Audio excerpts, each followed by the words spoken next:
On September 24th, 1983, 11-year-old Sabrina Booth was raped and strangled to death and left in eastern North Carolina by two young boys. One of those boys being Leon Brown, a 16-year-old African-American who was sentenced to the death penalty for the murder of Sabrina. The other was Brown's 19-year-old brother, who was also sentenced to the death penalty. This past September, after 30 years in jail, the Brown brothers, now 46 and 50, still sitting on death row, were let go. New DNA evidence proved that they were not guilty. This story is far too common for our judicial system. Unfortunately, not all who are wrongly convicted are let go before their execution date. Good afternoon, my name is Zharia Ward. I've spent several weeks researching, reading books, and conducting interviews to evaluate information on both sides. Did you know that taxpayers fund a percentage of executions, individuals who may be wrongly convicted?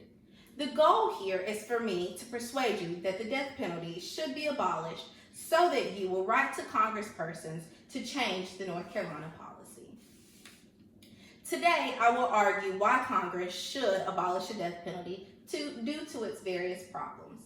First, I will talk about three motives why the death penalty should be abolished: the fee to taxpayers, the unfairness and racial biases, and the failure to deter crimes, and the explanations and solutions.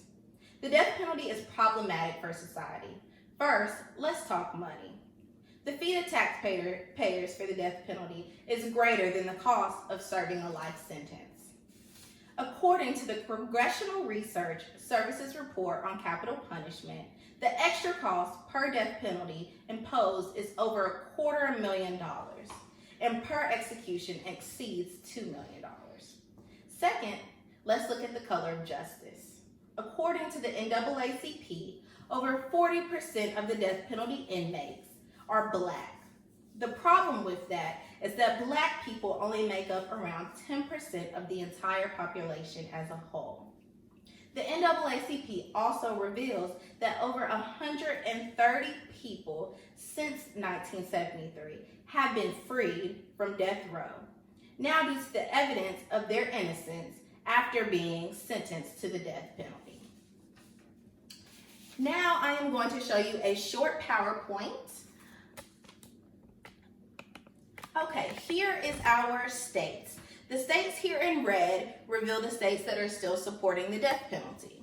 The states in green show the states that are not supporting the death penalty. We're here in North Carolina. As you see, we still support the death penalty. Crimes punishable by the death penalty. We have sexual battery, rape, treason, aggravated kidnapping, drug trafficking, and aggravated assault by incarcerated, persistent felons, and murderers. Types of execution. We have lethal injection, electroconduction, gas chamber, hanging, and fire squad. Issues surrounding the death penalty. Women, mental retardation, mental illness, juveniles, race, and deterrence. In summary, 36 states allow the death penalty. 14 no longer allow the death penalty. The mentally retarded, and juveniles are exempt from the death penalty. Women are less likely to receive the death penalty than men. Racial discrimination occurs, and the death penalty is not a source of deterrence. That is the end of my PowerPoint, and these are my references. The system is innately faulty and does not accomplish its goal of prevention. Those in the police force agree that the death penalty is not working. According to deathpenalty.org, over 2/3 of the nearly 400 police chiefs surveyed did not think the death penalty reduced the number of homicides. When asked what they think will reduce the number of homicides, they said we first need to address the drug abuse problem. These problems are substantial, clear, and frequent, but the explanation is simple. We have to abolish the death penalty. In order to do so, we need to encourage Congress to terminate this system.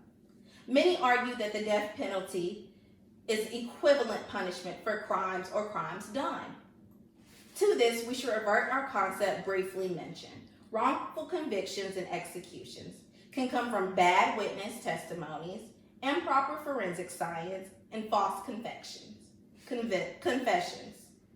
With heated discussions from both sides, it is imperative to comprehend the research behind why we should call Congress to eliminate this system.